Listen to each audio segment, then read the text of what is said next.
মায়াৰ উদৰে কৰিলন্ত্ৰ বীৰ্য ধান জগত ঈশ্বৰে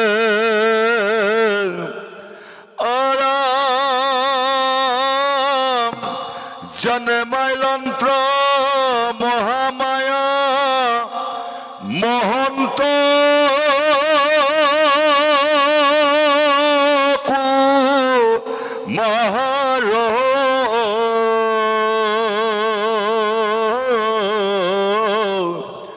তাত হন্তে জন্মিলতি বিধয় অহংকাৰ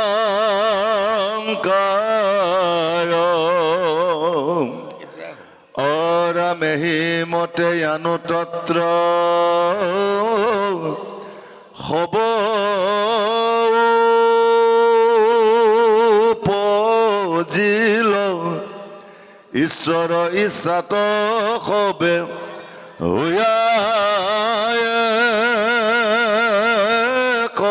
কমিল এই জন্মাইলন্ত্ৰ ব্ৰহ্মাণ্ড গোট আতি জ্যোতিময় বহুকালে জ্বলে সিটো নিশ্চেষ্ট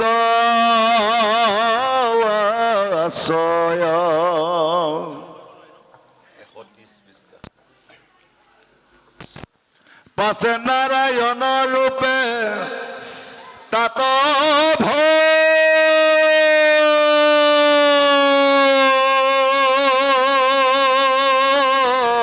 ভগৱন্ত প্ৰৱেশিলা চতুৰ্দশ লোককল্পী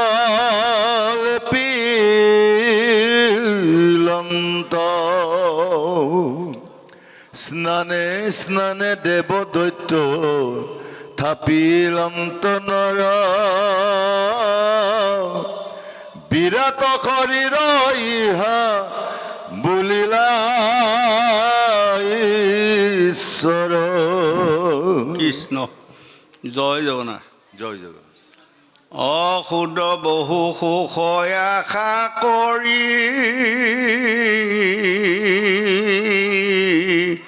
ভৱকূপে জীৱ আছে পৰি কালসৰ্পে দংশী হেৰাই লওক চেতনতাৰ মুখ্য পেটৰ জোবাই কমিত কি পায়ে কিঞ্চিল প্ৰতিনিত দয়াময় কৃষ্ণ কৰিও মোক উদ্ধাৰ দয়াময় কৃষ্ণ কৰিও মোক উদ্ধাৰ অম শান্তাকাৰং ভুজংগ শয়ানং পদ্মনাভং সুৰেশং বিশ্বধাৰং গগন সদৃশং মেঘ বৰ্ণং শুভাগমং লক্ষ্মীকান্ত কমল নয়ন যোগীবি ধ্যান গম্যং বন্দে বিষ্ণু ভৱভয়হৰং সবলোকৈক নাথম। আজি আমাৰ শ'লমাৰী ৰাস মণ্ডপত মহাভাগৱত অনুষ্ঠানত সমবেত হোৱা সাধু গুৰু বৈষ্ণৱ ভকত ভকতনী যুৱক যুৱতী শিশু কিশোৰী সবাৰ পাৱধূলি আমাৰ অধমৰ মাথাত থাকক।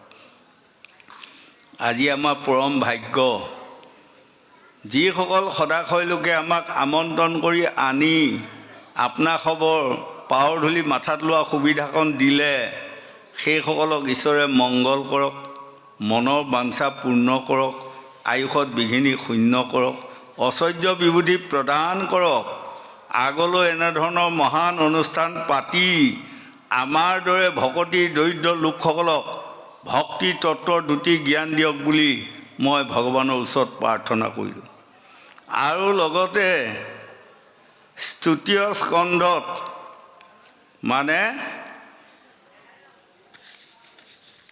সাংখ্য যুগৰ কথন এইকণ কথা দেৱহূতি মাতৃৰ আগত সত্য যুগৰ প্ৰথমতেই কপিল মুনিয়ে কৈ গৈছিলে।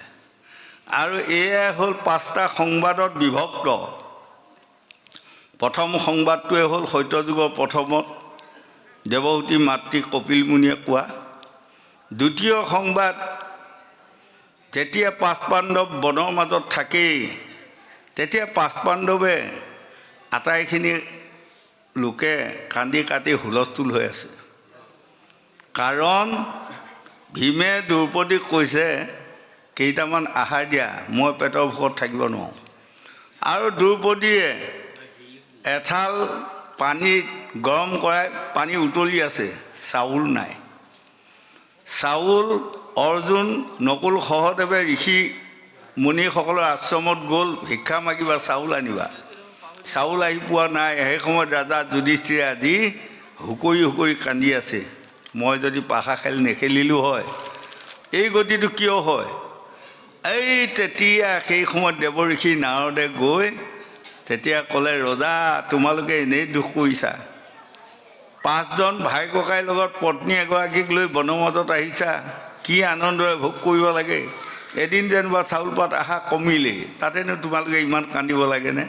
মই কাহিনী এটা কওঁ শুনা। সত্য যুগৰ এই কাহিনীটো হয়নে? এয়াই হ'ল দ্বিতীয় সংবাদ। তৃতীয় সংবাদ কৃষ্ণ বৈকুণ্ঠক যোৱাৰ সময়ত প্ৰভু ভগৱন্তে উদ্ধৱক এইকণ কথা কৈছিলে।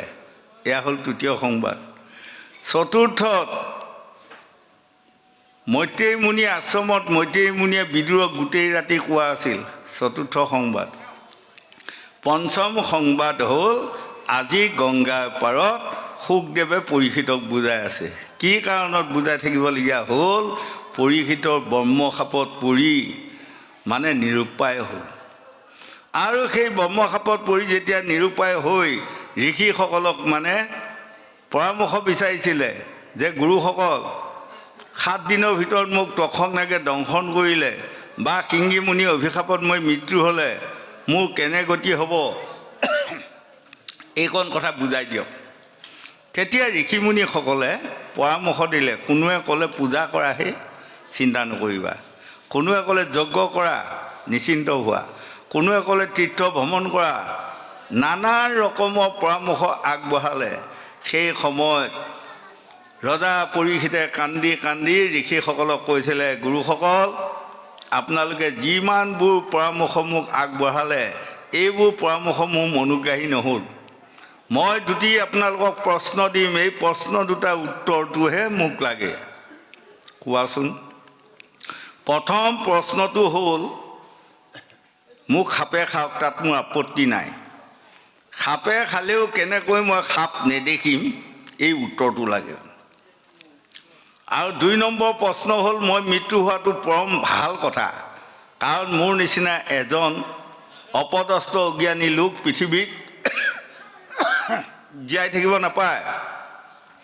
ঐ অকৰ্ম কৰিলোঁ মই মোক পাইল কালে, অসিকাৰণে মৰণ মূৰ মিলুকৈ কালে। আজি কান্দি কান্দি কৈছে, মই যেতিয়া ইমান ডাঙৰ বেয়া অকৰ্ম কাম কৰিলোঁ মই মৰাই ভাল, কিন্তু মৰিলেও কেনেকৈ মই মৃতকৰ যান্ত্ৰণা নাপাম, এই উত্তৰটো লাগে।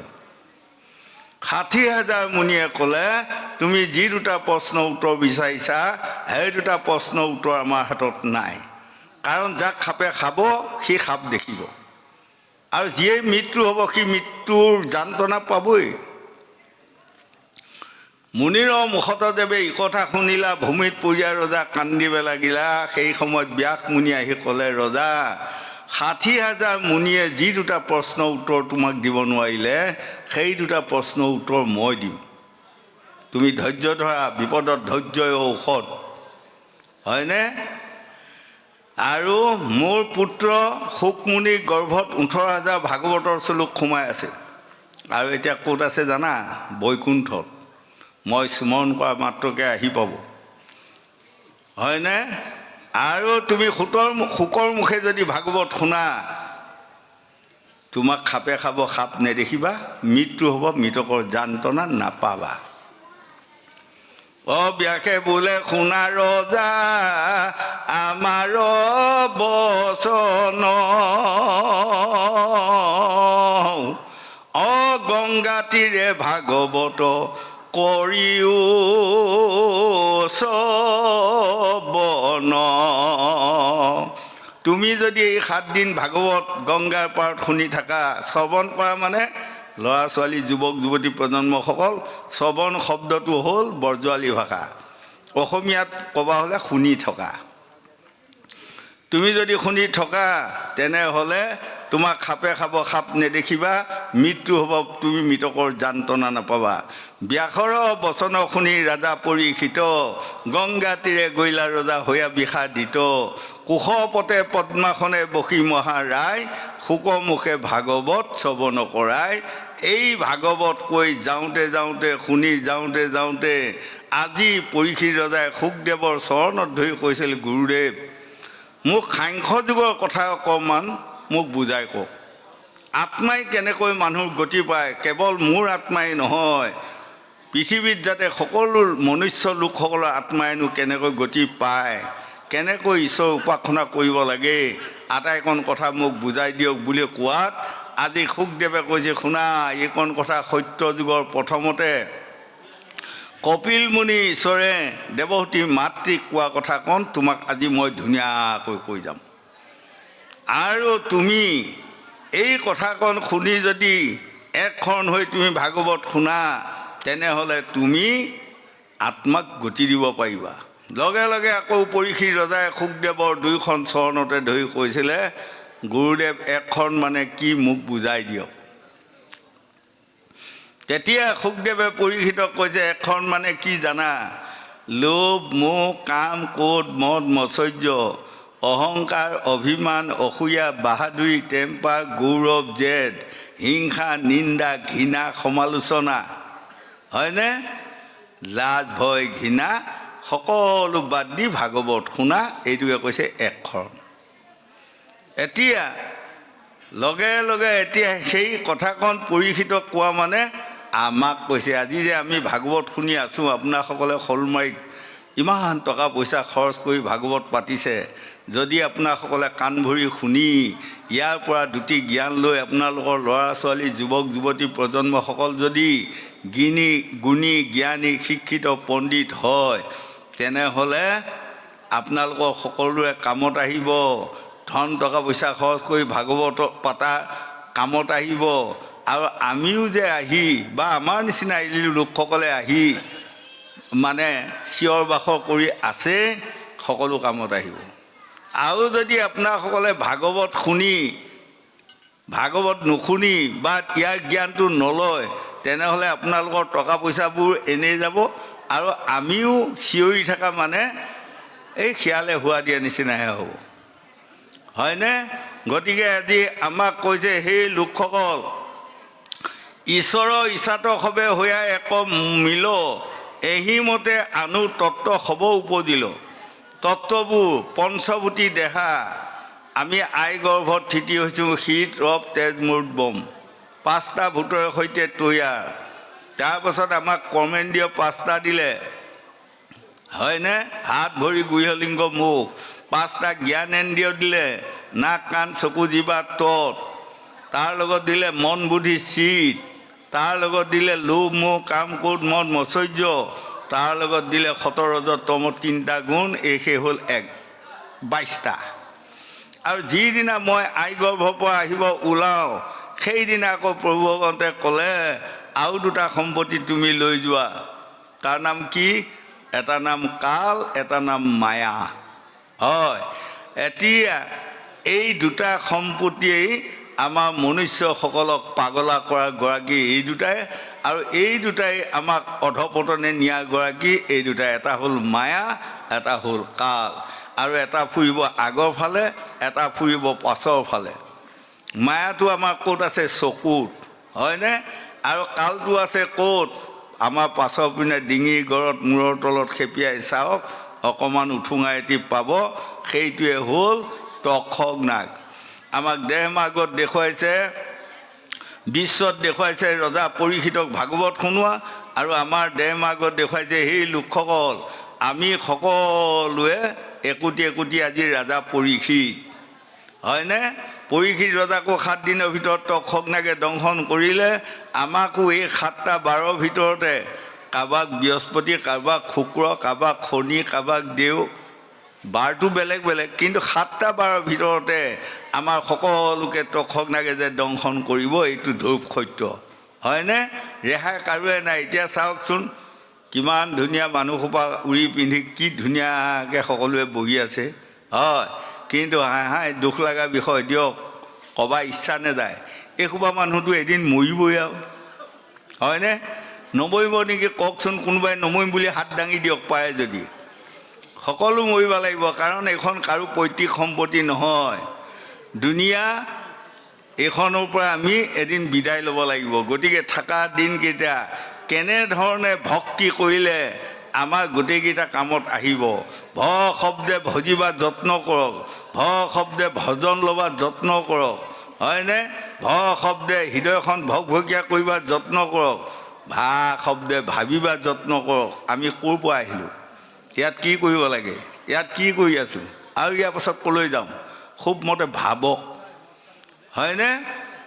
গতিকে আৰু গ শব্দে কৈছে গুৰু মানক, গোবিন্দৰ নাম লওক, হয়। ৱাব্য শব্দে কৈছে বৈষ্ণৱৰ সংগ লওক, যেতিয়ালৈ বৈষ্ণৱৰ সংগ নলওঁ বা ল'বা যত্ন নকৰিম তেতিয়ালৈ আমি ভকতি উপাৰ্জন কৰিব নোৱাৰিম।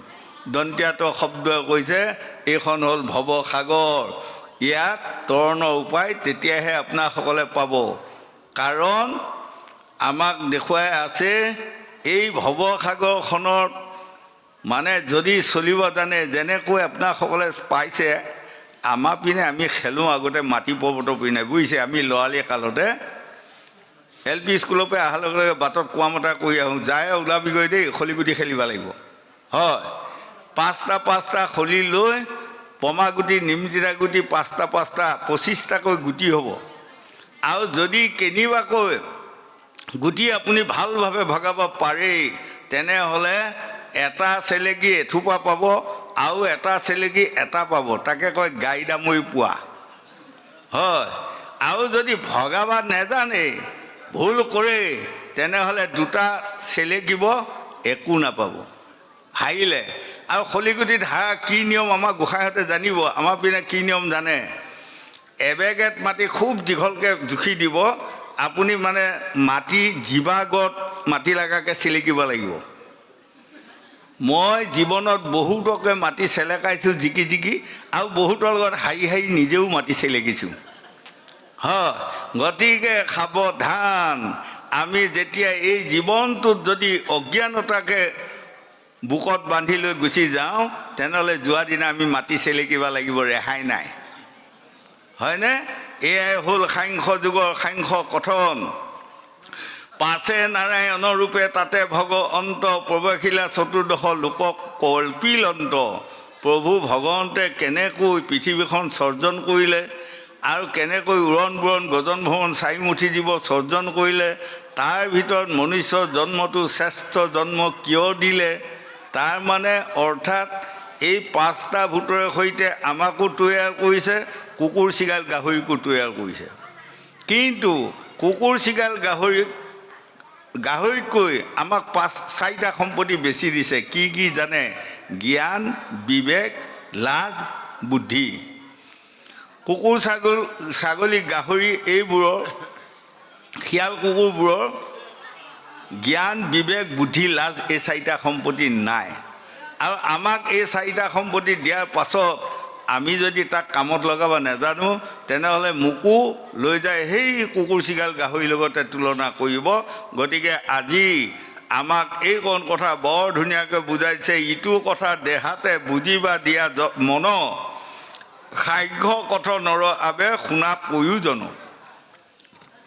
গতিকে ভাগৱতে 4 প্ৰকাৰে বুজাই আছে। প্ৰথম প্ৰকাৰটো বিশ্বত বুজাই আছে, হয়নে? যেনেকৈ মোৰ ঘৰৰ নাতিকেইটা এদিন ৰাতি শুৱাৰ সময়ত নাতিকেইটাই আগুৰি লৈ কৈছে আৰু দিয়াচোন ককা সাধু এটা কোৱা দিয়া, ভাল সাধু এটা কোৱা। তেতিয়া মই সাধু এটা কৈছোঁ আৰু গোসাঁই, এখন দেশত এটা ৰজা আছিল। তেতিয়া আকৌ নাতিকেইটাই মানে ধুমাধুম কয়, ৰজাটোৰ নাম কি? তেতিয়া মই কৈছোঁ ৰজাটোৰ নাম ৰজা পৰীক্ষিত। হয়, এদিন মৃগ মাৰিবা গ'ল, মৃগ মাৰিবা যাওঁতে মানে ঋষিক অপদস্থ কৰিলে, ঋষিয়ে পুতেকে আহি অভিশাপ দিলে, 7 দিনৰ ভিতৰত তক্ষকনাগে দংশন কৰিলে। এয়া কৈ আছোঁ আৰু ধৰি লওক, এইটো সাধু কথা। ইয়াৰ পৰা এইটো হ'ল বিশ্বৰ কাহিনী। আৰু এই কাহিনীটো দেহমাৰ্গত, ভাগৱতখন এখন পৰমাৰ্থী তত্ত্ব, আমি দেহত বুজিব লাগিব, দেহতে সকলো পায়। আৰু 3 নম্বৰ ভাগটোৱে আমাক বুজাই আছে ভাৰ্যা পুত্ৰ ল'ৰা ছোৱালী সংসাৰখনৰ মাজত যে আমি ব্যাকুল হৈ আছোঁ, তাত বুজাই আছে। 4ৰ্থ প্ৰকাৰে আমাক বুজাই আছে আমাৰ যে আয়ুটো সূৰ্যৰ লগত সদায় হৰণ হৈ গৈ আছে, তাক আমি ভূক্ষেপে কৰা নাই। কোনোবা এদিন খালফুৰা খফুৰা বেং কামোৰা 3টা যমদূতে পাক জৰিয়ে বান্ধি লোহাৰ ডাঙেৰে টঙনিয়াই আমাক লৈ গুচি যাব। সাৱধান হওক, যদি আমি সাৱধান নহওঁ এদিন সিহঁতৰ হাতত পৰিম। আৰু যদি সাৱধান হওঁ তেনেহ'লে এদিন বিষ্ণুৰ দূতৰ হাতত পৰি আমি বিমানত উঠি ধুনীয়াকৈ যাব পাৰিম। এই ভাগৱতে আটাইকণ কথা আমাক বুজাই আছে। গোবিন্দ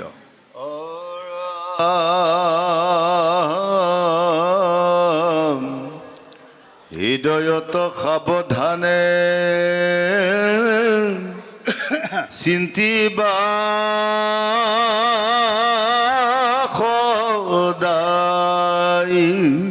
বঢ়িয়া। আহি মানে তাত পৰ্য জানিবা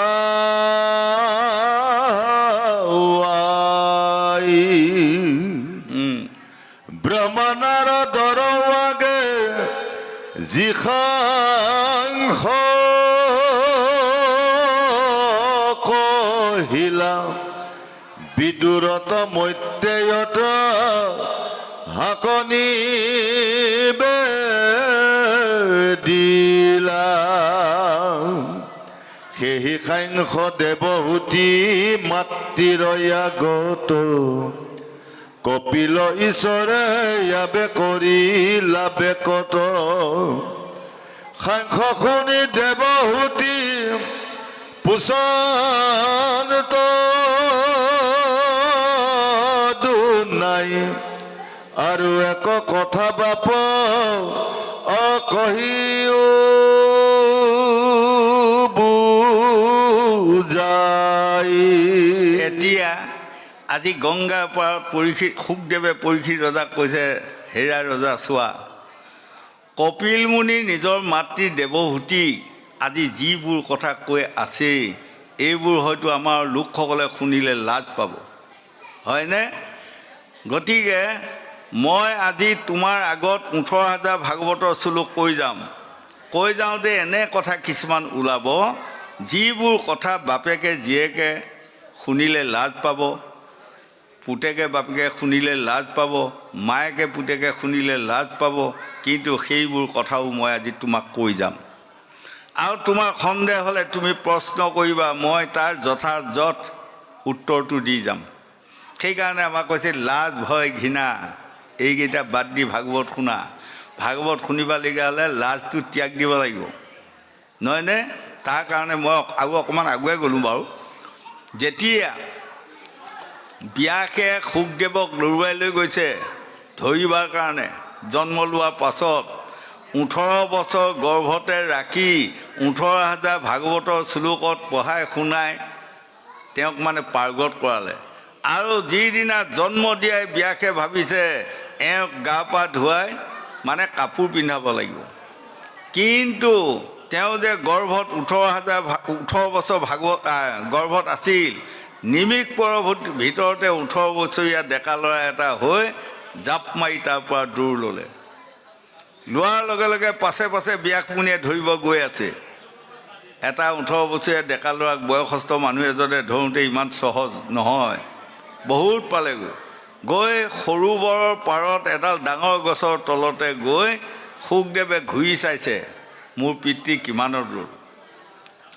ইতিমধ্যে সেই সৰোবৰত অপেশ্বৰ গন্ধৰ্ব অপেশ্বৰাসকলে হাজাৰ বিজাৰ অপেশ্বৰাসকলে পাৰত কাপোৰ থৈ উলংগ থৈ গা ধুই আছিল আৰু যেতিয়া শুকদেৱক দেখি সকলো ছোৱালীবোৰ উঠি আহিল কাপোৰ পিন্ধিব পাহৰি গ'ল সকলোৱে আগুৰি লৈ চাই আছে বাহ ইমান সুন্দৰ মনমোহা ল'ৰা কিন্তু কাকো নামাতে বেঙলা বেঙেলি কৰি থাকে কিবা বেঙা কিবা বুবা কিবা পাগলা এই চিন্তা কৰি সকলো ছোৱালীবোৰে চাই আছে ইতিমধ্যেই ব্যাসদেৱে দৌৰি গৈ ওচৰ পোৱাৰ লগে লগে শুকদেৱে ব্যাসক দেখি দৌৰ ল'লে আৰু তেতিয়া ছোৱালীবোৰে ব্যাসক দেখি ধুমধাম কাপোৰ পিন্ধাত লাগি গ'ল তেতিয়া ব্যাসদেৱে ছোৱালীসকলক সুধিছে হেৰা ছোৱালীসকল ইমান সুন্দৰ এটা 18 বছৰীয়া ডেকা ল'ৰা উলংগত হৈ আছে তোমালোকে আগুৰি আগুৰি চাই আছা তোমালোকৰ লাজ নালাগিল মই বয়সস্থ মানুহটোক দেখি তোমালোকৰ কিহৰ লাজ লাগিল তেতিয়া ছোৱালীসকলে ক'লে সেই ল'ৰাটোৰ গাত মায়া নাই গতিকে আমাৰ লাজ লগা নাই তোমাৰ গাত মায়া আছে গতিকে আমাৰ লাজ লাগিল এই কথা শুনি ব্যাসদেৱ তোৰ পৰা ঘূৰি গুচি গ'ল আৰু শুকদেৱৰ লগত দেখা দেখি নহ'ল মাত্ৰ এই শিংগী মুনিয়ে অভিশাপত যেতিয়া পৰীক্ষিতক পেলাই ল'লে সেইবেলা পৰীক্ষিতক উদ্ধাৰ কৰাৰ সময়ত মাত্ৰ শুকদেৱ আহি গ'ল তথাপি শুকদেৱে ব্যাসক মানে আপত্তি কৰিছে সেই পিতৃ 7 দিন ভাগৱত গোৱা কথাটো মোক দায়িত্ব নিদিব মই নোৱাৰিম কাৰণটো কিয় কাৰণটো কলি লোকসকলে খুব বেছি এজনী গাই খীৰাওঁতে যিমান সময় লাগে সিমান সময়হে ভাগৱত শুনাৰ ধৈৰ্য থাকিব তাৰ ওপৰত ভাগৱত শুনাৰ ধৈৰ্য নাথাকে গতিকে মই ইমান সময়হে ক'ম তেতিয়া যেনিবা ব্যাসে ক'লে পুত্ৰ তুমি পিতৃৰ বাক্য পালন কৰি 7 দিন ভাগৱত শুনোৱাই দিয়া এতিয়া তাৰ প্ৰমাণ আপোনাসকলৰ আশীৰ্বাদত আপোনাসকলৰ সকলোৰে পাৱাৰ ধূলি মাথাত লৈ আমি অধম ৰৈ থকা নাই গোটেই অসমত শদিয়াৰ পৰা একেবাৰে ধুবুৰীলৈ ঘূৰি আছোঁ হয় এতিয়া দেখিছোঁ সঁচা কথাটো কাৰণ এজনী গাই খীৰাৰ সময়হে মানুহবোৰৰ ধৈৰ্য থাকে এতিয়া আপোনালোকৰ ইয়াত কিবা ভোজ ভাতৰ আয়োজন হৈছেনে বাৰু হৈছে তেনেহ'লে ভোজ ভাত খোৱাৰ পাছত এইসকলক কিহে ৰাখি যাবগৈ চব হয়নে এতিয়াও কিছু লোকসকলে মানে আৰু অকণমান পাছৰ পৰা পেটে পেটে ভাবি থাকিব ইপিনে চাবহে মেধিয়েচোন মানুহবিলাকক মাতা গমে পোৱা নাই হয় তাতে আজি অলপমান ঠাণ্ডা নহয় আমাৰ আইসকলে ক'ব দেহি তহঁতে কি ক মোৰ বৰ ঠাণ্ডাই লাগিছে ভাত মুঠি খাব পালোঁ যেতিয়া যাওঁগৈ সেয়া হয়নে গতিকে ভাগৱত এতিয়া মই কেনেকৈ ৰাখিছোঁ জানে ওপৰ আছাম লৱাৰ আছামত মই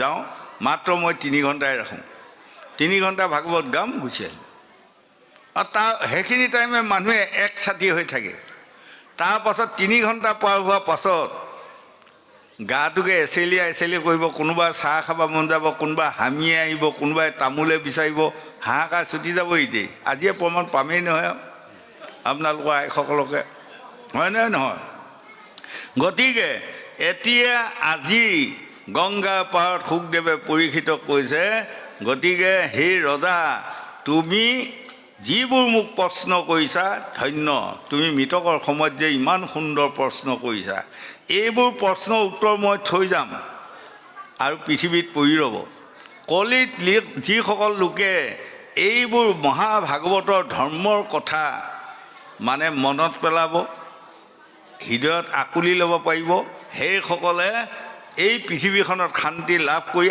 আত্মাক গতি দিব পাৰিব এই কথাকণ শুকদেৱে গংগা পাৰত পৰীক্ষিতক কোৱা মানে আমাক কোৱা গোবিন্দ